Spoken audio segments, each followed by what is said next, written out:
Rahim. Ndugu waandishi wa habari,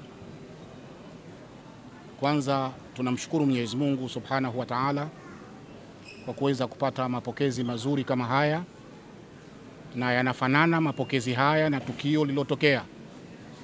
Sisi tumetokea Kuwait katika tuzo za kimataifa za kidunia za Qur'ani zinazofanyika nchini Kuwait.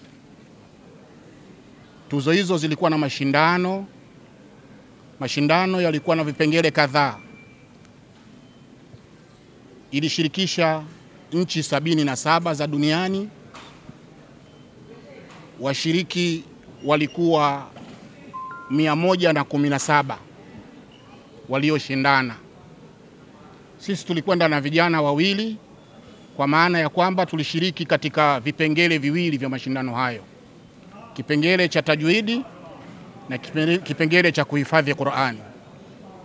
Kwa kweli tumerudi vizuri, na tunashukuru wadau wa Qur'ani baada ya kusikia kile kilichofanyika kule, wakasema na sisi tutakuja kuwapokea ili tuweze kufahamisha umma vijana wa Kiislamu wana kiwango gani sasa hivi katika mwelekeo wa masomo yao ya Qur'ani. Kwa kweli tumeshinda ushindi mzuri sana. Tumeshinda katika fani ya tajwidi. Kijana yetu aliushangaza umma wa Kiarabu kwa sababu wamewashinda hata wale ambao walioshushiwa Qur'ani. Washiriki kutoka Saudi Arabia, mshiriki kutoka Misri na nchi nyingine zinazotambulika kwa umahiri na ujuzi wa kusoma Qur'ani hawakuweza kumfikia kijana wetu Hassan Mtulila. Alikuwa mshindi wa 3 katika mashindano hayo. Mshindi wa kwanza katika mashindano alikuwa ni kijana wa Morocco, na mshindi wa pili alikuwa ni kijana wa Pakistani, na mshindi wa 3 tulichukua sisi wa Tanzania tukiwakilishwa na kijana wetu Hassan Mtulila. Alhamdulillah, ni jambo la faraja, na ni jambo zuri kabisa. Lakini hatukuishia hapo. Nidhamu na taratibu za mashindano yale huwa wanawatoa nafasi 5. Katika kipengele cha kuhifadhi Qur'ani alishirikishwa kijana wetu Abdul Malik Ramadhani, na yeye ametoka katika 10 bora. Ameshindana na amewashinda wakubwa kama hao waliokuwa wamepita. Yeye alichukua nafasi ya 7 akiwemo katika 10 bora katika mashindano hayo yaliyofanyika Dubai. Kwa kweli tunashukuru sana, na hii ni alama nzuri. Vijana wetu wanafanya vizuri, na hii pia ni alama ya uchamungu, kwa sababu huwezi ukafanikiwa kama wewe ukiwa sio mchamungu katika mashindano kama haya. Tumepongezwa kwa kiwango kikubwa sana. Tunamshukuru Mwenyezi Mungu Subhanahu wa Ta'ala. Nachukua fursa hii kusema kwamba ushindi wa Mtulila na ndugu yake Abdul Malik sio ushindi wao, wala sio ushindi wa jumuiya ya kuhifadhisha Qur'ani. Huu ni ushindi wa Tanzania. Assalamu alaikum warahmatullahi wabarakatuh. Kwa majina naitwa Hassan Abdullah Mtulila.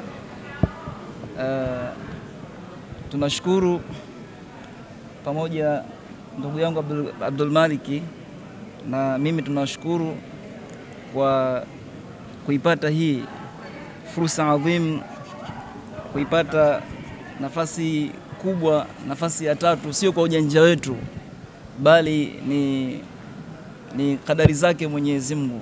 Unaweza ukajua nini, lakini mpaka Mwenyezi Mungu akufikishe kuipata fursa hii. Kwa hiyo sisi tunamshukuru Mwenyezi Mungu. Pia tunaishukuru taasisi ya tuzo ya mataifa ikiongozwa na mlezi wetu Sheikh Kaporo kwa kututeua sisi kwenda kuiwakilisha nchi yetu ya Tanzania katika mashindano ya Kuwait.